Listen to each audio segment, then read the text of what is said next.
Bon matin, chère Église.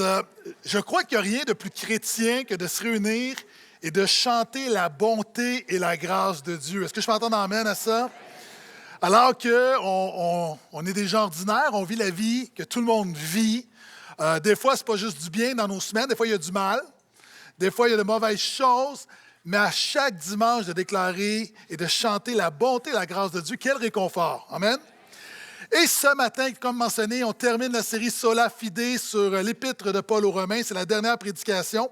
Cette série-là, on l'a commencé il y a 2 ans. Il y a eu 4 blocs. En tout et partout, c'est 34 prédications. Donc, ce matin, c'est la 34e prédication sur Romains. C'est environ 25 heures de prédication sur YouTube et Spotify. C'est 16 chapitres. Et une de mes fiertés en tant que pasteur, c'est qu'il y a eu plusieurs prédicateurs dans cette série. Et nous avons lu et prêché l'ensemble des versets, les 433 versets de Romains. Vous savez, il y a plein de beaux versets. Il y a plein de versets qui célèbrent la grâce et la bonté de Dieu. Il y a quelques versets très contre-culturels qui sont un peu plus difficiles, mais par la grâce de Dieu, on n'a pas reculé. C'est une joie de prêcher le plein conseil de la parole de Dieu, parce que ce livre-là est inspiré de Dieu, c'est notre réconfort et c'est notre instruction. Donc, cela étant dit pour la dernière fois, Sola Fide, ça vient d'où? Je te le rappelle, dans l'histoire de l'Église, à un moment donné, l'Église s'est éloignée de la bonne nouvelle de Jésus, du message de Jésus. Et au Moyen Âge, la langue de l'Église, la langue académique, c'est le latin. Et il y a environ 500 ans, il y a des hommes et des femmes qui se sont levés pour dire « on doit revenir à Jésus ». L'Église doit revenir à Jésus. Et à l'époque, c'est que ce qui faisait autorité en matière de foi et de pratique, ce n'est pas ce que Jésus dit, c'est ce que les papes disent, la tradition. Et avec la tradition, on enseignait qu'il y a plusieurs médiateurs. Si tu veux te rendre par Dieu, tu veux te rendre vers Dieu, tu peux passer par Marie, tu peux passer par Joseph, par Saint-Christophe, etc. Et on a commencé à enseigner que notre salut, la vie éternelle, on pouvait on pouvait la mériter par nos œuvres. Et que le but du christianisme, c'était de promouvoir la gloire de l'Église. Maintenant, ce message-là n'est pas un message chrétien. Et c'est là qu'avec des slogans en latin qu'on appelle les 5 solas, des hommes et des femmes ont dit, vraiment ce qui fait autorité en matière de foi et de pratique, ce n'est pas la tradition, c'est sola scriptura, l'écriture seule. Deuxièmement, alors si on veut se rendre vers Dieu, il y a un seul médiateur entre Dieu et les hommes, c'est Jésus-Christ. Donc le deuxième sola, c'est à solus Christus. Et conséquemment, on est sauvé non pas par nos mérites, mais par la grâce, sola gratia. Et par cette grâce, on la reçoit au moyen non pas de nos œuvres, mais au moyen de la foi, c'est sola fide. Et le but de tout ce qu'on fait, ce n'est pas la gloire d'un pape de l'Église, d'un pasteur. Nous sommes là seulement pour la gloire de Dieu. Est-ce que je peux entendre un vrai amen? Donc, le dernier sola qui était le soli deo gloria. Maintenant, ce matin, il nous reste 3 petits versets dans Romains. Tu peux ouvrir avec moi dans Romains 16. C'est non seulement une conclusion, c'est une forme de récapitulation où l'apôtre Paul va à l'essentiel. Donc, les 3 derniers versets de l'Épître aux Romains, Romains 16, versets 25 à 27. Voici ce que dit la parole de Dieu. À celui qui a le pouvoir de vous affermir selon mon évangile et la prédication de Jésus-Christ, conformément à la révélation du mystère tenu secret dès l'origine des temps, mais manifesté maintenant par les écrits prophétiques, d'après l'ordre du Dieu éternel, et porté à la connaissance de toutes les nations. Est-ce qu'il y a des gens de toutes les nations ici? Donc, porté à la connaissance de toutes les nations, en vue de l'obéissance de la foi. À Dieu seul sage la gloire par Jésus-Christ au siècle des siècles. Et l'Église dit Amen. Wow! Wow! Quel beau texte! Et le titre de ma prédication ce matin, c'est « Je veux parler de celui qui a le pouvoir de t'affermir ». À celui qui a le pouvoir de t'affermir. C'est comme ça que l'apôtre Paul termine son épître. Et alors que je regarde au peuple de Dieu, je regarde à ma vie, nous avons besoin d'être affermis. Une des grandes bénédictions du portail, c'est le nombre de baptisés, c'est-à-dire des gens, des hommes et des femmes qui se convertissent. C'est quoi? C'est-à-dire qu'ils changent leur version, la version qu'ils étaient une bonne personne, pour adhérer à la version de Dieu, qui mettent leur foi en Jésus, qui se repentent de leurs péchés et qui le manifestent comment? En passant dans les eaux du baptême. Dans la dernière année, 158 personnes ont été baptisées au portail.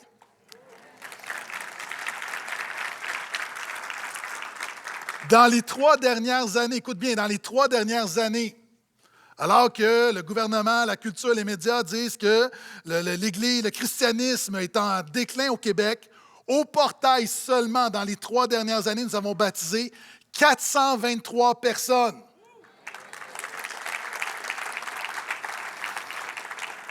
Maintenant, je me réjouis, mais ma prière, ce n'est pas simplement d'avoir des baptisés. Quelqu'un qui se fait baptiser, qui rejette la foi après 3 mois, quelqu'un qui se fait baptiser, qui est à l'Église pendant 1 an et qui disparaît, quelqu'un qui se fait baptiser, qui rétrograde après 1 an et demi, ce n'est pas une victoire. Nous voulons des gens qui vraiment reçoivent Jésus, mais notre prière, c'est que Dieu les affermisse. Le but, c'est la vie éternelle. Ce n'est pas une saison. Donc, il y a des gens ici qui ont commencé à suivre Jésus dernièrement. J'ai une bonne nouvelle pour toi. Dieu est celui qui veut t'affermir. Mais il y a des gens ici que tu sers le Seigneur depuis 20 ans, 30 ans, 40 ans, et toi et moi, nous avons besoin d'être affermis par Dieu également. Une des grandes révélations de la pandémie, ça a été, vous savez, dans la pandémie, ça a été un test spirituel pour plusieurs chrétiens. On a vu beaucoup de gens qui cherchaient Dieu, qui sont revenus à la foi. Une des choses qui était très, très troublante dans la pandémie, c'est que de voir des chrétiens qui servent le Seigneur depuis 20 ans, 30 ans, 40 ans à l'Église, qui, dans une période où ils doivent se nourrir eux-mêmes, qui doivent adorer par eux-mêmes, qui doivent eux-mêmes se connecter à l'Église, les gens qui ont été le plus affectés, c'est les chrétiens d'expérience. Puis je le dis sans condamnation. Je dis simplement que la pandémie a révélé que tu peux servir le Seigneur depuis 30 ans, mon ami, tu as besoin d'être affermi par le Seigneur. Puis je vais aller plus loin. Même les pasteurs, vous savez, les pasteurs, on suit des pasteurs, on écoute des pasteurs également, et des pasteurs qui nous inspirent. Et c'est toujours un drame quand tu entends qu'un pasteur a chuté, tombé dans le péché. Puis quand j'entends, il y a des fois des pasteurs, je me dis, mais non, mais pas lui. Est-ce que tu comprends ce que je veux dire? Il y a des gens qu'on pense qui sont tellement inatteignables, inébranlables, et ces gens-là sont un exemple pour nous que celui qui est debout prenne garde de tomber. Donc, tout le monde, nous avons besoin d'être affermis. Et c'est pourquoi je veux parler de celui qui a le pouvoir de t'affermir. La première chose, à celui qui a le pouvoir de t'affermir. Ce texte-là commence une doxologie. Une doxologie, c'est une louange qui vient de doxa, gloire. On voit ça dans plusieurs endroits dans la parole de Dieu. C'est un moment où on donne gloire à Dieu. Hein? On l'a dans Éphésiens. Hein? À celui qui, par la puissance qui agit en nous, peut faire au-delà de ce que vous pouvez penser, demander à lui la gloire dans l'Église au siècle des siècles. Amen. Apocalypse commence en disant « à celui qui nous aime ». Les gens qui adorent le Seigneur disent « à celui qui est assis sur le trône, soit la gloire, l'honneur, la louange ». Jude va dire « à celui qui peut vous préserver de toute chute ». Et j'aime le fait que l'apôtre Paul ne nomme pas celui, il le décrit. Il aurait pu dire « voici Dieu vous affermit ». Non, il dit « celui ». Pourquoi? Il dit à l'Église, je connais celui qui peut affermir. Est-ce que tu connais celui qui peut t'affermir? Vous savez, tout le monde parle de Dieu. Vous savez, c'est facile de parler de Dieu. Hein? Les protestants parlent de Dieu, les évangéliques parlent de Dieu, les catholiques parlent de Dieu, les musulmans parlent de Dieu, les juifs parlent de Dieu, les francs-maçons parlent de Dieu, les nouvel-âgeux parlent de Dieu. Maintenant, la question, ce n'est pas est-ce que tu parles de Dieu, c'est est-ce que tu connais Dieu? Et alors que Paul parle d'être affermi, la clé, c'est est-ce que tu connais Dieu? La vie éternelle, c'est de le connaître, lui, le seul vrai Dieu. Donc, mon ami, la clé, c'est est-ce que tu connais Dieu? Pourquoi? Parce qu'il y a différents pouvoirs qui sont plus forts que toi. À celui qui a le pouvoir. Pourquoi est-ce que Paul parle du pouvoir de Dieu? Parce que ça sous-entend qu'il y a d'autres pouvoirs qui ont une influence dans nos vies. Il y a un chant qu'on chante qui dit « Rien ne peut résister au pouvoir de mon Dieu ». Pourquoi? Mon ami, le pouvoir du diable est réel. Le pouvoir du péché est réel. Le pouvoir de l'épreuve est très, très, très concret. Vous savez, chacun d'entre nous, il n'y a personne ici qui est plus fort que le diable. Est-ce que je peux entendre amen? Des fois, on peut l'oublier. Okay, il y a des gars, est-ce qu'il y a des gars ici, là, vous benchez beaucoup? Là? Lève la main. Là. Les bencheux, là, lève la main. Ouais. Je savais, les gars lèvent la main. Immédiatement. Pourquoi? Parce que les gars qui benchent, habituellement, la première avertie, ce n'est pas toujours l'humilité, mais pas ici, ailleurs. Fait que les gars, c'est comme, voici, moi, j'ai des gros bras, moi. La réalité ici, L'homme le plus fort de la place, la femme la plus forte de la place, tu ne peux rien contre Satan. La Bible dit qu'il est un lion rugissant. La personne la plus forte ici, la plus forte, la plus en forme, si je te mets face à face avec un lion, c'est pas vrai que tu veux neutraliser le lion. Non, moi, je vais lui faire une prise de tête comme ça, je vais l'endormir. Non. Tu vas finir en steak haché. Le pouvoir de Satan est réel. Tu as besoin du pouvoir de Dieu pour tenir contre le pouvoir de l'ennemi. Non seulement le pouvoir du diable est réel, le pouvoir du péché est réel. Combien de gens ici, des frères et des sœurs, tu retombes continuellement dans le même péché? Combien de frères et de sœurs, tu dis non, c'est la dernière fois, puis c'est pas la dernière fois. Ton péché semble plus fort que toi. Vous savez, des fois, il y a des gens, tu tombes, puis il y a des gens, tu tombes tellement souvent que c'est plus tomber dans le péché, c'est que tu es en train de dégringoler dans le péché. J'ai une bonne nouvelle pour toi, Dieu est celui qui peut t'affermir. Tu sais, j'ai déjà fait du ski comme plusieurs ici, puis je me souviens à un moment donné, je n'étais pas très bon, puis comme on dit en hébreu, j'ai piqué une fouille. Tout le monde sait c'est quoi piquer une fouille? Non, OK. En fait, j'ai juste tombé, mais vraiment, tu tombes solide, mais tu tombes longtemps. Puis je me souviens, quand je tombais, je faisais des culbutes, puis je me disais dans ma tête, mais il semble que ça fait longtemps que je tombe. Puis, à un moment donné, ça va ralentir, mais ça ralentit. Puis là, tu tombes. Puis là, tu le sais que tu roules. Puis il y a des gens, tu es là présentement, tu es dans cet état spirituel où tu tombes dans le péché, tu retombes dans le péché, tu te vautres dans le péché. Puis là, finalement, tu es en train de dégringoler loin du Seigneur. La bonne nouvelle, c'est que Dieu est celui qui peut t'affermir. À celui qui peut vous affermir. Puis il y en a d'autres. Ton épreuve est en train de te faire valser. Il y a une épreuve dans ta vie qui est arrivée qui te fait chanceler. Il y a une épreuve qui te fait vaciller. Vous savez, la vie chrétienne, des fois, on est un peu comme des boxeurs. Hein? On encaisse, mais des fois, il y a un coup que tu ne vois pas venir. Puis là, comme... Hein, tu es solide dans ta foi, puis il arrive quelque chose, puis les genoux vont flancher un peu, vont vaciller un peu. La bonne nouvelle, c'est que Dieu est celui qui peut faire en sorte que tu ne chutes pas, que tu ne vacilles pas, que tu ne chancelles pas. Est-ce que je peux entendre amène à ça? Et la Bible dit à celui qui a le pouvoir de vous affermir. Il y a des gens ici, tu es bébé dans la foi. Je veux juste t'encourager. Ça ne dépend pas que de toi. Dieu est un bon père qui veut t'aider à faire tes premiers pas. Ceux ici, vous avez un bébé là, dernièrement. Hein, ou vous avez un bébé. Tu sais, votre enfant, quand votre enfant commence à marcher, qu'est-ce que vous faites? Vas-y. Puis là, votre enfant tombe, tu le regardes et que tu n'es pas bon. Aide-toi et le ciel t'aidera. Mais non, une bonne maman, un bon papa, tu l'aides un peu, tu le laisses parce qu'il faut qu'il apprenne à marcher par lui-même. Lorsqu'il va tomber, tu essaies de le retenir. Des fois, c'est correct qu'il tombe lui-même, il va se relever. Puis tu lui apprends, mais tranquillement, tu l'affermis. C'est ce que Dieu fait avec toi. Dieu ne t'abandonne pas, Dieu ne te délaisse pas. Et à toi qui es attaqué par le diable, tu sens que tu es dans une saison où le diable t'attaque. Hein? Est-ce que je suis seul qui sent ça des fois? Tu sais, il y a des saisons où tu as l'impression que le diable ne sait pas que tu existes. Puis il y a des fois, on dirait là, que vraiment, là, on dirait qu'il habite à côté de chez vous. Là, la réalité, c'est que tu es dans une saison, puis tu as l'impression d'avoir toutes sortes d'attaques. Puis la Bible dit que Dieu est fidèle, il vous affermira et vous gardera du malin. Dieu peut t'affermir contre le diable. Il peut t'affermir contre l'épreuve. J'aime ce passage de Thessaloniciens 3,2 qui dit que Dieu va affermir ta foi afin de te rendre inébranlable dans l'épreuve. Vous savez, des fois, l'épreuve ne crée pas ta fragilité, elle révèle ta fragilité.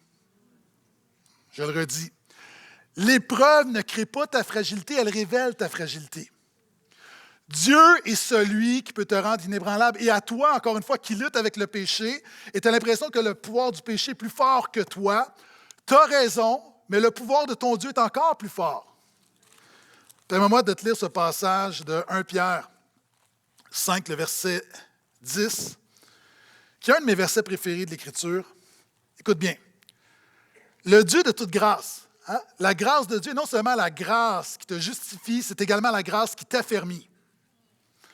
Le Dieu de toute grâce, qui est en Christ, vous a appelé à sa gloire éternelle après que vous aurez souffert un peu de temps. Passons rapidement. Cette phrase est importante, je vais y revenir. Il vous formera lui-même, vous affermira, vous fortifiera, vous rendra inébranlable. À lui la puissance au siècle des siècles. Amen. Donc, Dieu est celui qui a le pouvoir de t'affermir. Dans ton épreuve, face aux attaques de l'ennemi, dans ta progression spirituelle, dans le péché, Dieu ne te laisse pas seul. Dis à quelqu'un à côté de toi, tu n'es pas seul. Donc, Dieu a le pouvoir de t'affermir. Comment? Dieu t'affermit par la prédication de Jésus-Christ. Regarde bien, à celui qui a le pouvoir de vous affermir, selon mon évangile et la prédication de Jésus-Christ. OK, Église, portail, c'est quoi l'Évangile? La bonne nouvelle. Littéralement, Évangile veut dire bonne nouvelle. Maintenant, tu sais, on te l'a souvent prêché, à la base, Évangile, ce n'est pas un mot chrétien. C'est un mot de la culture gréco-romaine, c'est un mot grec qu'on employait pour parler d'une bonne nouvelle en général. C'est devenu l'Évangile un terme chrétien, mais à la base, ce ne l'était pas. À la base, un évangéliste ou un évangile, c'est exemple. Tu as une ville qui est sous un siège, l'ennemi est tout autour, ça ne va pas bien, la ville va céder, la ville va être envahie, tout le monde va mourir, va être vendu esclave. Et alors que tu es là, que tu résistes et que tu sais que ça achève, il y a quelqu'un qui arrive du front, en courant, un porteur de nouvelles qu'on appelait un évangéliste. Et lui arrive. Et l'évangéliste arrive dans la ville et là commence à crier. Donc, il donne l'évangile. Tenez bon, ne perdez pas courage, le secours est en route, la victoire est assurée. C'est ça un évangéliste. Et c'est pourquoi c'est devenu le synonyme du christianisme, parce qu'alors que tu vis toutes sortes de choses, c'est quoi l'œuvre de Jésus? C'est « Tiens bon, le secours est en route, la victoire est assurée au nom de Jésus. » Donc, peu importe ce que tu vis, tu peux tenir bon parce qu'il y a une bonne nouvelle. Dieu est avec toi dans ce que tu vis. Vous savez, j'aime beaucoup, il y a un chant dans...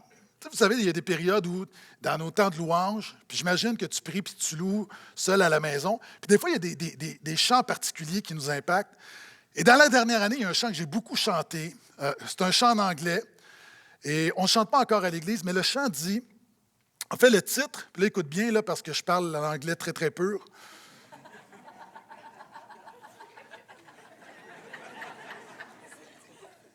Hallelujah. OK? Be ready, people of God. OK? Le chant se nomme « You've already won ». Je pense que vous avez compris, hein? « You've already won ». Ça dit que tu as déjà gagné. Puis il y a une ligne qui dit, puis en fait, c'est l'essence du chant, ça dit « Je mène une bataille que tu as déjà gagnée ». Alors qu'on lutte dans l'épreuve, qu'on lutte contre toutes sortes de choses, tu luttes contre ton péché, on lutte. Oui, on doit lutter, mais on se rappelle qu'on mène une bataille qu'il a déjà gagnée. Et c'est pourquoi nous avons espoir de la victoire. Et Paul dit que son évangile, cette bonne nouvelle, il va l'associer à la prédication de Jésus-Christ. C'est quoi l'Évangile? C'est la bonne nouvelle de la personne et de l'œuvre de Jésus-Christ. Puis il dit, voici, mon Évangile, c'est quoi? C'est la prédication, littéralement, la proclamation de Jésus. OK. Il y a des choses, quelquefois, de base que les chrétiens on oublie. L'Évangile, la bonne nouvelle de Jésus, à la base, c'est quoi? À la base, ce n'est pas de l'information. Hein? Par exemple, imagine l'évangéliste qui arrive, donc celui qui arrive avec la nouvelle de la victoire qui est assurée, qui rentre dans la ville, puis il dit, OK, j'ai une bonne nouvelle. Là, ce que vous allez faire, je vais vous donner de l'information sur la victoire. Là, le renfort va arriver. Ils vont être 2833 soldats. Ils vont arriver par le sud-ouest. Après ça, ils vont couper. Là, ils vont avoir une formation tortue. Puis là, tu as quelqu'un qui va sortir. Puis là, tu dis, mais non, mais elle n'est pas là, la bonne nouvelle. C'est juste comme tu me donnes juste de l'information. Et quelquefois, c'est possible quand on parle de Jésus, on donne juste de l'information. La bonne nouvelle, ce n'est pas de l'information, ce n'est pas de l'instruction. Hein, c'est pas, par exemple, imaginons que notre évangéliste arrive et dit, OK, la victoire est assurée, le renfort arrive, mais là, gang, il va falloir qu'on soit de meilleures personnes. Donc, il faut arrêter de mentir, il faut arrêter de voler, Parce que quand les ressources vont arriver, il faut quand même qu'on ait l'air des bonnes personnes. Mais non, c'est pas ça une bonne nouvelle. C'est pas une formation. Hein, souvent, on pense que l'Évangile, c'est de la formation, mais non. Ça peut être ça, mais c'est la conséquence. Pas... Hein, imaginons notre évangéliste qui est là. Il dit, OK, j'ai une bonne nouvelle, mais pour que tout le monde comprenne, il faut qu'on fasse une conférence. On va faire un podcast. Ou on va faire un tutoriel pour savoir comment réagir quand la victoire va arriver. Mais c'est pas ça encore. Donc, l'Évangile, ce n'est pas une information, ce n'est pas de l'instruction, ce n'est pas de la formation, ce n'est même pas de la motivation. Tu sais, des fois, j'entends des prédicateurs qui sont super motivants, mais Jésus n'est pas là. C'est super motivant, tu es là, ben oui, mais non. Ah, les coachs de vie sont motivants, mais Jésus n'est pas là. Et l'Évangile, ce n'est pas du boostage spirituel. On reprend notre évangéliste qui est là, il dit, OK, tout le monde, là. Je vais vous annoncer l'Évangile. C'est qui va gagner? Nous autres. C'est qui va perdre? Eux autres. Répétez après moi. Ouh. C'est pas l'Évangile. L'Évangile, c'est pas de la motivation. C'est même pas de l'application. C'est pas comme, OK, les renforts arrivent, mais là, ce qu'on va faire, là, on va donner notre témoignage. Ce sont tous des choses qui sont des conséquences de l'Évangile. L'Évangile, ce n'est pas de l'instruction, ce n'est pas une formation, ce n'est pas une information, ce n'est pas de la motivation, ce n'est pas de l'application, ce n'est pas de la religion. Imaginons que l'évangéliste arrive et dise, OK, la victoire arrive, mais pour être capable de saisir la victoire, il va falloir qu'on jeûne. Il va falloir qu'on prie. Parce que si on ne prie pas, on n'aura pas la victoire. Donc, la prière dépend de la victoire dépend de nos prières. Ou, vous savez, on a un traité avec ceux qui viennent nous délivrer. Là, on va mémoriser par cœur le traité. Est-ce que tu comprends ce que j'essaie de faire? C'est qu'il y a plein de choses qu'on associe à l'Évangile, mais l'Évangile, ce n'est pas ça.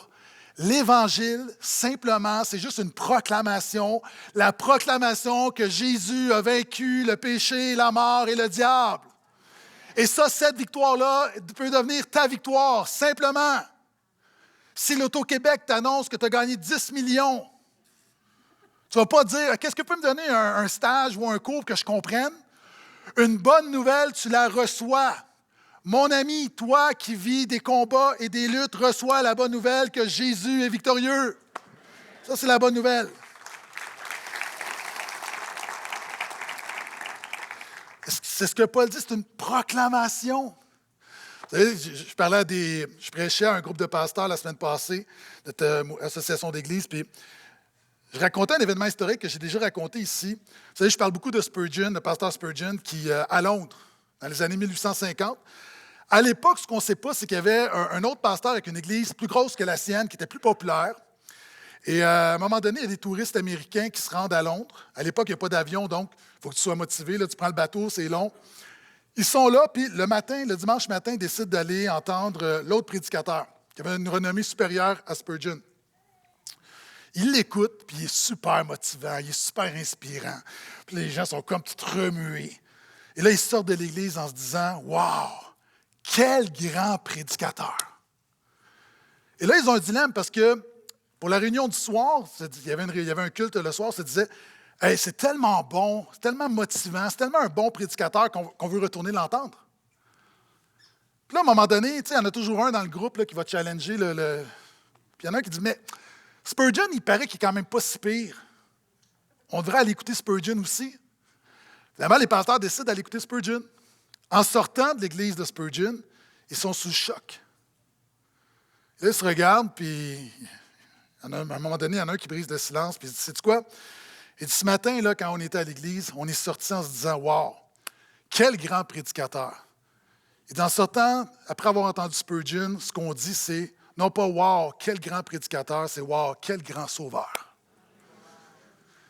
La prédication qui affermit est celle qui communique Jésus. Tu as besoin de Jésus, j'ai besoin de Jésus. Donne-moi rien d'autre que Jésus. Je ne veux rien donner d'autre que Jésus parce que c'est la seule chose qui nous affermit éternellement. Et Dieu t'affermit pourquoi? Parce qu'il l'a promis et garanti. Regarde bien. À celui qui a le pouvoir de vous affermir, selon mon évangile et la prédication de Jésus-Christ, Et parenthèse, c'est pour ça que les dimanches matins sont si importants. Je n'ai jamais vu un chrétien affermi hors d'une église locale. Jamais, jamais, jamais, jamais. D'ailleurs, Paul va l'enseigner. Paul va dire dans Romains 10, versets 16 et 17, il va dire, « Mais tous n'ont pas obéi à la bonne nouvelle. » Puis voici ce qu'il va dire. « Ainsi, la foi vient de ce qu'on entend, et ce qu'on entend vient de la parole du Christ. » La fonction d'aide, la prédication, c'est d'annoncer la bonne nouvelle. C'est la seule chose qui nourrit ta foi et qui te permet d'être affermi. Donc, c'est pourquoi les dimanches matins, on est là. Ce n'est pas un devoir, c'est un privilège, c'est un moyen de grâce par lequel Dieu fait son œuvre en nous. Est-ce que je peux entendre amène à ça? OK. Et voici, donc, Dieu a le pouvoir de t'affermir. Dieu t'affermit par la prédication de Jésus. Dieu t'affermit parce qu'il l'a promis et garanti. Donc, à celui qui a le pouvoir de vous affermir, selon mon évangile et la prédication de Jésus-Christ, conformément à la révélation du mystère tenu secret dès l'origine des temps, mais manifesté maintenant par les écrits prophétiques, l'Ancien Testament, d'après l'ordre du Dieu éternel. Pourquoi est-ce que le fait que Dieu nous a affermis, c'est une bonne nouvelle?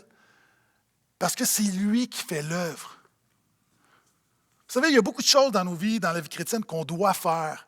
Mais le succès de notre vie chrétienne ne repose pas sur ce qu'on fait, mais repose sur ce que lui fait en nous. Et lorsqu'il fait quelque chose en nous, ça nous permet de répondre en faisant. Et Dieu a promis de t'affermir. À toi qui es découragé, à toi qui as peur, à toi qui dis « Je vais lâcher, je ne suis pas capable, je veux abandonner », prends courage, confie-toi en Dieu, il est celui qui a le pouvoir de t'affermir. Pourquoi? Parce que la Bible parle du mystère secret révélé. Dans le Nouveau Testament, le mot « mystère », c'est un terme technique pour parler du plan caché de Dieu de toute éternité. Est-ce que tu savais, OK, moi quand j'ai reçu Jésus, là, j'ai écrit la date dans ma Bible. Est-ce que les gens t'ont fait ça? J'ai comme une fête spirituelle. La bonne nouvelle, c'est que mon histoire avec Jésus n'a pas commencé à la date que j'ai inscrite, ça a commencé dans l'éternité alors qu'il a un plan éternel pour ma vie. C'est ce que la parole de Dieu dit. Vous savez, l'équipe là, a fait quelque chose de super touchant, toute l'équipe m'ont fait un surprise party pour mon 50e. Ah ouais. La réalité, c'est que quand puis moi, habituellement, ma femme m'a dit, vous n'allez jamais l'avoir, il est perspicace. Là, je me suis fait complètement avoir. Hein, puis j'ai réalisé qu'il y a plein de monde qui m'ont menti pendant tellement longtemps. C'est un autre sujet. J'aurai l'occasion d'en parler éventuellement. Mais tu sais, quand tu arrives, les gens font « Surprise! » Comme... Toi, c'est là que tu vis ta fête, c'est là que ça commence, mais ça a commencé bien longtemps d'avance. Quand toi, tu viens à Jésus, tu reçois le cadeau de la grâce, puis Dieu te dit « Surprise! » Ça fait très longtemps qu'il a préparé la surprise. Dès l'origine des temps, nous dit la parole de Dieu.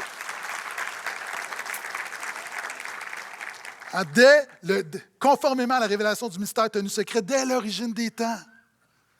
Et la Bible dit que ce plan-là, Dieu l'a révélé même dans l'Ancien Testament. Permets-moi de tourner, parce que je veux que tu entendes la parole. Cette période de Noël, là. Ésaïe 9, versets 5 et 6. Car un enfant nous est né, un fils nous est donné. Texte de Noël classique. OK? La souveraineté reposera sur son épaule, on l'appellera admirable, conseiller, Dieu puissant, Père éternel, prince de la paix. Son but, renforcer la souveraineté et donner une paix sans fin au trône de David et à son royaume, l'affermir et le soutenir par le droit et par la justice. Qu'est-ce que Paul dit?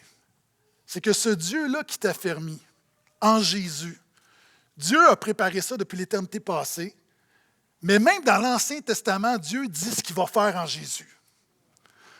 Vous savez, quand tu as une plante qui vacille un peu comme ça, qu'est-ce que tu fais? Tu mets un tuteur et tu t'attaches la plante avec le tuteur, un morceau de bois. Pourquoi le chrétien a espoir d'être inébranlable en Jésus? Parce qu'on est collé à Jésus qui, lui, ne branle pas, ne chancelle pas. Et ça a été annoncé dans les temps passés. Et plus encore, Paul dit, ce plan-là, il a toujours été là. Il y a quelque temps, vous savez, même les pasteurs, des fois, on vit des périodes un peu plus difficiles. Puis j'ai un moment où, tu sais, quand on parle de... À un moment donné, tu manges un coup que tu n'as pas vu venir, puis dans une période, tu sais, quelques jours un peu plus difficiles, j'avais commencé aussi, en début d'année, à avoir un carnet où j'écrivais des prières, j'écrivais des pensées. Puis Puis une de mes prières, c'était « Ah Seigneur, je ne veux pas perdre pied. » Vous savez, la Bible dit d'être ferme, inébranlable. Puis évidemment, ça va au-delà de notre chair. Puis je trouvais que j'étais découragé. Même les pasteurs avec du découragement, tu savais ça? Okay. C'est eux autres qui me l'ont dit. Une période où j'ai dit, Seigneur, je ne veux pas perdre pied. Seigneur, garde-moi. Puis dans mon cœur, j'ai conviction que le Saint-Esprit a mis une parole, a mis quelque chose que j'avais lu il y a un petit bout de temps, je ne l'avais pas lu dernièrement. Puis alors que je dis, Seigneur, garde-moi, ce que j'ai senti dans mon cœur, c'est « je ne chancellerai pas ». Et là, ça m'a rappelé comme, hey, c'est vrai, le psalmiste dit ça dans la parole de Dieu. Tu sais, dans le psaume 62, le verset 7, ça dit « Éternel, tu es mon refuge, mon abri, je ne chancellerai pas ». Ça, c'est la version de l'Ancien Testament du Dieu qui t'affermit. Donc, ce Dieu-là, non seulement il nous sauve, mais il nous affermit, il nous garde éternellement. Est-ce que je peux entendre amène à ça? Donc, c'est pourquoi la Bible dit « selon l'ordre du Dieu éternel ». Wow! C'est pour t'encourager. Pourquoi la parole de Dieu parle que le plan de Dieu pour ta vie dépasse ta naissance, dépasse tes actions, dépasse ta foi, pour t'encourager, pour te démontrer que si ça dépendait de toi, tu pourrais être nerveux, mais quand ça dépend de Dieu, tu peux être confiant. Qui ici, avant même d'être enceinte, si vous êtes une femme, avant même d'être enceinte, vous êtes un couple, là, puis dès là, qu'il y a eu des projets de bébé, vous avez réservé une place à la garderie. Maintenant, on ne peut plus faire ça, mais avant, tu fais réserver avant. Est-ce que des gens t'ont déjà fait ça? Ouais. Beaucoup de gens. Dès que madame est enceinte, dépêche-toi, va chercher une place en garderie pour dans 5 ans pour avoir une place. Okay. Puis la réalité, c'est qu'on s'y prend d'avance parce que c'est important. Maintenant, je veux juste te dire que nous, des parents, pécheurs limités, pour quelque chose d'important, pour avoir une place, on s'y prend d'avance. Dieu éternel qui a dit « Je suis parti vous préparer une place, ici est pris d'avance, non pas pour une place à la garderie, mais une place au paradis, au nom de Jésus. » C'est le plan de Dieu. Et Dieu t'a permis, pourquoi? Afin de rendre ta foi obéissante. Regarde. Et porter à la connaissance de toutes les nations en vue de l'obéissance de la foi. Et Paul veut préciser, l'expression est importante parce que l'obéissance de la foi, en fait, c'est d'avoir une foi obéissante. Pourquoi Paul, à la toute fin, ramène ça? Parce que, comme il y a 2000 ans, comme aujourd'hui, il y a des gens de quelquefois qui entendent le message de « on est justifié par la foi seule », donc sola fide, puis on confond la foi seule avec la foi seulement. Reste avec moi, j'espère que tu as pris ton café. Sola fide n'est pas solo fide. Ce n'est pas parce qu'on est justifié par la foi seule qu'on marche par la foi seulement. Ça veut pas dire parce que la base de notre salut est notre foi en Jésus que la foi est isolée des œuvres. Les œuvres ne comptent pas pour ton salut, mais lorsque tu t'es sauvé, le produit de ta foi, c'est toujours l'obéissance. Et c'est important. Et c'est pourquoi Paul va dire l'obéissance de la foi.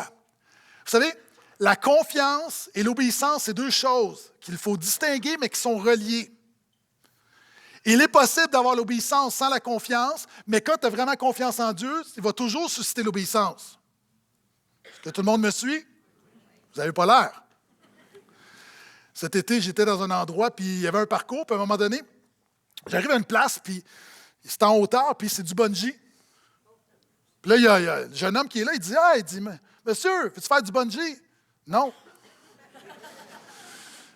Il dit, oui, c'est sécuritaire. C'est encore non. Puis là, il m'explique un peu le processus, puis c'est comme, mais je suis convaincu que c'est sécuritaire. Mais pour les autres. Donc, voyez-vous, j'ai comme une certaine croyance, mais je n'ai pas une confiance. Puis il y a des gens, tu as une croyance en Jésus, mais cette croyance-là, ce n'est pas la confiance. Il y a des gens, tu es ici, tu chantes, tu peux même dire Amen à des vérités bibliques, tu peux chanter des vérités bibliques, tu peux dire Alléluia, tu as une certaine adhésion intellectuelle, tu as une croyance, mais mon ami, ça, ce n'est pas la foi qui sauve. La foi qui sauve, c'est plus qu'une croyance, c'est une confiance en Jésus. Et ce que Paul dit, ce que Paul dit, c'est que quand tu as cette véritable confiance, elle produit l'obéissance. Écoute bien, la foi et l'obéissance sont deux choses différentes. Amen. La confiance en Jésus produit toujours l'obéissance à Jésus. Amen. Le manque d'obéissance dans ta vie, le manque d'obéissance à la parole de Dieu dans ta vie, révèle un manque de confiance dans ta vie. C'est relié. Par exemple, c'est pourquoi on parle d'obéissance de la foi. Il y a quelqu'un, à un moment donné, Pasteur Sylvain vient me voir, notre chef responsable des placeurs, puis il me dit, il y a quelqu'un ici dans l'église on a vu quelqu'un qui avait un fusil. Je n'ai pas fini l'histoire. Il dit, finalement, il nous a dit que c'est un policier. C'est un policier de la SQ qui est undercover, tout ça, puis il y a une occasion, puis il est venu adorer, c'est un chrétien, puis il dit, il veut te rencontrer. Moi, quand tu me dis que quelqu'un qui a un fusil que je ne connais pas veut me rencontrer, et que je suis Thomas. Et j'ai dit, t'es-tu sûr que c'est un policier? Il dit, il m'a montré son fusil. Je connais plein de gens qui vont te montrer leur fusil qui ne sont pas dans la police. Tu sais, moi, je commence dans... Fait que là, il dit, j'ai vu son badge. J'ai dit, tu l'as vu de proche? Parce que l'idée, c'est que lui, il veut me jaser, il veut me rencontrer. Mais moi, je ne suis pas prêt à obéir. Pourquoi? Parce que mon manque d'obéissance est lié à mon manque de confiance. Fait que finalement, la personne arrive, là, il me montre son fusil. Puis là, moi, je dis OK. Là, il me montre son badge. OK, puis finalement, c'est un vrai policier. Donc, OK, là, je te fais confiance. Tu peux t'asseoir. Est-ce que tu veux un café? Mais tu vois, la vie avec Dieu, c'est la même chose. Quand tu as confiance, tu marches dans l'obéissance. Il y a des gens ici, tu es docteur, puis des gens ne le savent pas. Mais si je ne te connais pas, puis tu viens me voir à la fin de la réunion, puis tu me prends part, puis tu me dis, moi, je suis médecin, là, puis je te vois prêcher, puis je vois ton teint, tu as l'air fatigué, je pense que tu ne vas pas bien. Enlève ton chandail, j'aimerais t'examiner. Non. Pourquoi? Je ne te fais pas confiance. Je n'enlève pas mes vêtements devant n'importe qui. Donc, mais tout à coup, si vraiment c'est un frère que je connais, c'est un médecin, OK. Donc, la confiance amène l'obéissance. Ma femme, cette semaine, elle m'appelle, elle me dit, ma carte de crédit, je ne l'ai pas activée. Est-ce que je peux avoir ton numéro de carte de crédit? T'es où? Promets-moi que tu n'es pas au Ikea. Mais là, vous savez, aujourd'hui, avec toutes les fraudes, tout ça, donc, si je doute, c'est comme le manque de confiance fait que je n'obéis pas. Mais j'étais convaincu que c'était ma femme. Donc, la confiance fait l'obéissance. J'y ai donné. Donc, tu vois dans la vie, ce que Paul est en train d'enseigner, c'est que quand tu as vraiment confiance en Jésus, tu marches vraiment dans l'obéissance avec Jésus. Est-ce que je peux entendre amène à ça? Et c'est pourquoi le but, c'est l'obéissance de la foi. Ce n'est pas la foi en solo, c'est toujours la conséquence. Et finalement, pendant que l'équipe de louange vient me rejoindre, Dieu a le pouvoir de t'affermir. Dieu t'affermit par la prédication de la bonne nouvelle de Jésus. Dieu t'affermit parce qu'il l'a promis et garanti. Si tu es un enfant de Dieu, Dieu a promis de t'amener jusqu'à bon port. Dieu t'affermit afin de rendre ta foi obéissante. Et finalement, Dieu t'affermit pour sa gloire. Dernier verset. À Dieu, seul sage, la gloire par Jésus-Christ au siècle des siècles. Amen. Dieu fait son œuvre dans nos vies pour sa gloire. C'est des choses que j'aime au portail. Le peuple de Dieu aime la parole, puis simplement un verset comme ça, puis on donne gloire à Dieu pour les vérités de la parole. Même pas besoin de commenter, la parole parle d'elle-même. Mais à Dieu seul sage. C'est intéressant que Paul aurait pu nommer n'importe quel attribut de Dieu, mais il parle de la sagesse de Dieu. Pourquoi? Parce qu'on est dans le thème d'être affermi. Dieu, pour nous affermir, souvent de fois, va permettre des épreuves. Jacques va le dire, Pierre va en parler, Romain va le dire. Il va le dire d'ailleurs dans Romains 8, c'est-à-dire que l'épreuve de notre foi produit l'endurance. Qui ici veut être affermi? Il faut que tu sois prêt à souffrir un peu. Il n'y a pas d'affermissement sans souffrance. La souffrance est un instrument entre les mains de Dieu. Ça fait partie. Vous savez, quand je parlais tout à l'heure, je me moquais un peu des frères tantôt au gym, mais la réalité, c'est que si tu veux développer tes muscles, tu dois soumettre tes muscles à une charge. Si tu veux que Dieu affermisse le muscle de ta foi, il va falloir qu'il mette une charge. Dieu va permettre des choses dans ta vie. Et juste vous dire, alors qu'on regarde, ça a l'air d'un texte qui est mignon, hein, et d'affermi, mais je veux que tu comprennes que ce texte-là parle beaucoup plus que ce qu'on semble voir à première vue. Paul écrit à l'Église de Rome. On est à peu près en 57 après Jésus-Christ. À l'époque, il y a un nouvel empereur qui vient d'arriver sur le trône. Il se nomme Néron. À ce moment-là, Néron semble un empereur correct. Pas longtemps après, il va s'avérer être un véritable psychopathe. C'est un fou, là. Néron, pour rebâtir la ville, faire du ménage, va mettre le feu à Rome. Puis le feu va dégénérer, va perdre le contrôle, et pour sauver la face, il va accuser les chrétiens. Les destinataires de l'Épître de Paul, les premiers qui ont lu, beaucoup des premiers qui ont lu ce que nous, on a étudié ensemble, là, bonne partie sont morts persécutés pour leur foi. Quelques années plus tard, 6 à 7 ans plus tard, ceux à qui l'apôtre Paul écrit, et moi je crois que le Saint-Esprit, lorsqu'il a inspiré l'apôtre Paul à dire à celui qui a le pouvoir de vous affermir, le Saint-Esprit sait très bien ce qui s'en vient. Une persécution historique. Ses frères et ses sœurs dans l'Église, des chrétiens comme toi et moi, là, alors que la persécution va frapper quelques mois plus tard, ils vont vivre des atrocités. Puis vous les connaissez. On va prendre, par exemple, des familles, on va leur mettre des peaux d'animaux sur le dos, puis on va les lancer à des hordes de chiens enragés qui vont les dévorer. Là. Où les enfants vont se faire dévorer avec les parents. Ça, c'est des chrétiens comme toi et moi, là.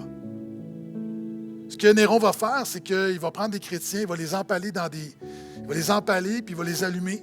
Puis ça va être des torches. Les jardins de Néron, la lumière, c'est les chrétiens qui brûlent. Là, je n'exagère même pas, là, c'est l'histoire. Ces gens-là qui entendent à celui qui peut vous affermir, c'est devenu très, très, très concret. Bonne partie de l'Église va être crucifiée. Donc, imagine un matin où tu viens au portail. Imagine que sur Dagenais, là, on a des frères et des sœurs qui sont ici, puis la semaine prochaine, là, quand on vient à l'Église, ils sont là crucifiés là, pour envoyer un message. Hein, puis tu as des pasteurs, tu as des diacres, tu as des gens comme ça, des chrétiens qui sont là, là. À celui qui peut vous affermir, c'est beaucoup plus puissant que ce qu'on pense. Est-ce que je peux entendre amène à ça? Donc, je ne sais pas ce que tu vis. Je veux juste te rassurer, te dire que Dieu le vit avec toi et Dieu te porte et Dieu a le pouvoir de t'affermir. Et malgré tout, regarde, à Dieu seul sage, quoi? La gloire. Peu importe ce que nous vivons, nous donnons gloire à Dieu. Parce que Dieu est le Seigneur de l'histoire, il a le dernier mot et nous disons gloire à Dieu. Est-ce que vous savez quel artiste est numéro 1 présentement au niveau des palmarès chrétiens? Si vous allez sur iTunes et sur différents palmarès, vous savez, il y a toutes sortes de catégories, puis il y a le worship, la louange chrétienne. Il y a un artiste dont l'album est numéro 1, un artiste qui arrive de nulle part, qui est celui qui a le plus d'écoute, qui est l'album le plus acheté. Non seulement son album est numéro 1, il y a une des chansons de l'album qui donne gloire à Dieu, numéro 1. Et cet artiste-là qui arrive de nulle part fait de l'ombre à tous les autres artistes qui sont là depuis longtemps. Lui arrive, puis comme numéro 1, boum, boum, boum. Est-ce que tu sais c'est quoi le problème? Cet artiste-là s'appelle Solomon Ray. Le problème, c'est qu'il n'a pas le Saint-Esprit en lui. Là, vous dites, ben non, ben voyons, c'est un jugement. Non, parce qu'il n'existe pas, c'est le produit de l'intelligence artificielle. Il y a des gens, là, t'écoutent, puis j'ai pas de... Ce sera un autre sujet, là. Il y a des gens, t'écoutent, tu as ta playlist de louanges, puis probablement que elle a passé, puis tu chantes, hey, il est bon, lui, hey, il est bon. Tu regardes, un beau bonhomme en plus, il a du charisme. Mais non, c'est un ordinateur. Là, il chante comme la gloire de Dieu, la gloire de Jésus. Mais c'est de l'intelligence artificielle.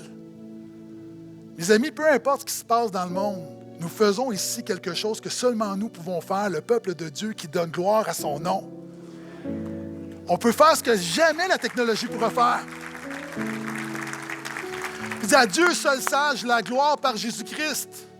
Nous le faisons non par un logiciel, mais par celui qui loge dans le ciel, Jésus-Christ, le roi des rois, Seigneur des seigneurs. Amen.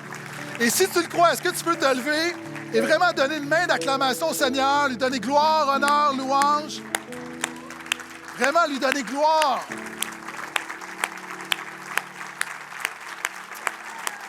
Gloire à ton nom, Seigneur.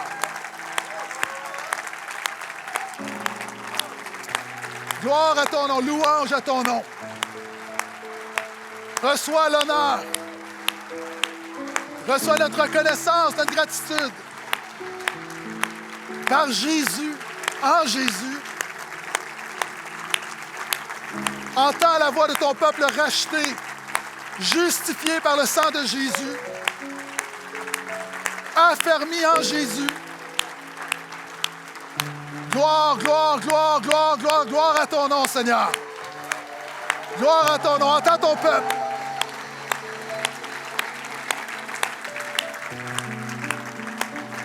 Entends les louanges de ton peuple.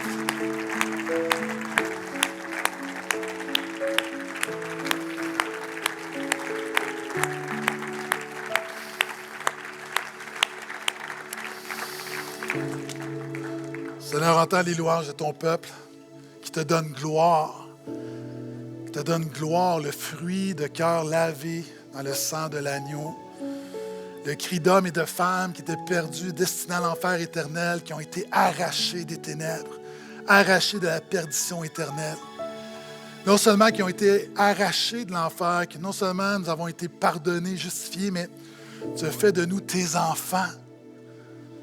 Nous sommes adoptés. L'Esprit en nous crie « Abba, Père ». Et merci parce que ton peuple non seulement déclare ta louange, nous savons que par ta grâce, nous déclarons tes louanges au travers de toutes les circonstances. Mais nous croyons que tu fais une œuvre en nous, tu nous affermis, afin que nous puissions le faire non seulement ce matin, non seulement dimanche prochain, non seulement dans nos maisons quotidiennement, mais ce que nous faisons, la gloire que nous te donnons, nous allons le faire au siècle des siècles. Et à jamais nous célébrerons ton nom. Et Seigneur, en terminant, je te prie pour des frères et des sœurs qui ont besoin d'être affermis. Alors que nous avons tous besoin, mais certains frères et sœurs vivent des situations particulières. Je prie pour celui et celle qui se sent attaqué par le diable. Je prie ce matin que tu puisses réconforter, assurer que tu es le Dieu fidèle qui garde et qui affermit. Que tu puisses donner cette conviction, mettre ce chant qui dit que rien ne peut résister au pouvoir de mon Dieu. Alors que Jésus va dire à Pierre que le diable vous a réclamé pour vous passer au crible. Moi, j'ai prié pour toi afin que ta foi ne défaille pas. Merci Jésus de prier pour nous afin que notre foi ne défaille pas. J'ai prié pour le frère et la sœur qui est dans l'épreuve, comme le boxeur qui se fait passer le chaos, qui chancelle. Seigneur, je te prie de soutenir, de relever. Seigneur, je prie pour celui et celle qui tombe dans le péché, qui est retombé dans le péché. Souvent on entend, il y a un adage séculier qui dit que tomber est humain, se relever c'est divin. Mais l'Évangile dit que oui, tomber c'est humain. Mais des fois on n'est pas capable de se relever, puis c'est toi qui nous relèves. Dans ta grâce, dans ton amour, viens relever celui et celle qui est tombé. Viens le relever. Viens enlever la boue. La Bible dit souvent, on tombe et on se vautre dans notre péché. Non seulement relève, nettoie et fortifie. Fortifie. Que ce qui est aujourd'hui un sujet de chute devienne demain un sujet de louange et de délivrance. Et Seigneur, pour chacun d'entre nous, continue de nous fortifier, continue, rends-nous inébranlables. Et donne-nous que dans toutes les circonstances de la vie, dans le bon comme dans le moins bon, que rien ni personne n'enlève la louange de notre cœur qui déclare gloire à ton nom dès maintenant et à jamais, au siècle des siècles. Et l'Église dit Amen, Amen et Amen.